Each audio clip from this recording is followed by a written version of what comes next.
Pila di countdown ani 3 seconds. Kini.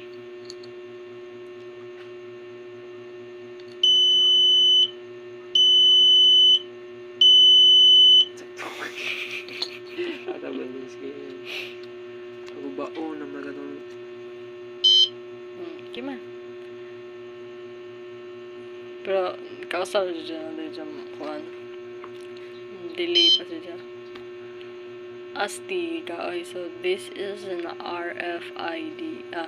This is a card that has an RFID.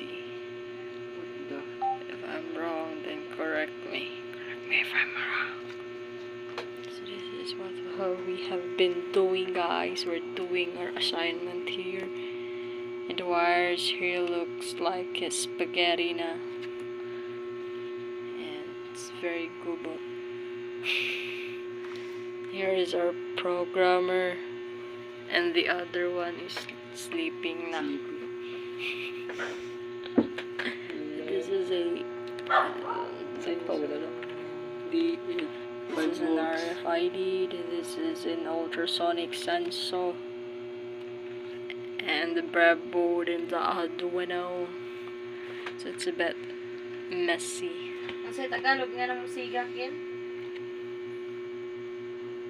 Musiga ang LED ba or English?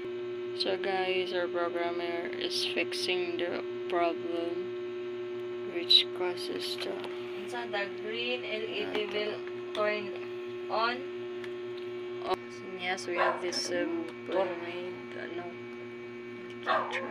So it's a bit messy, right? But it's doing its job. So gain China. Okay pa ka?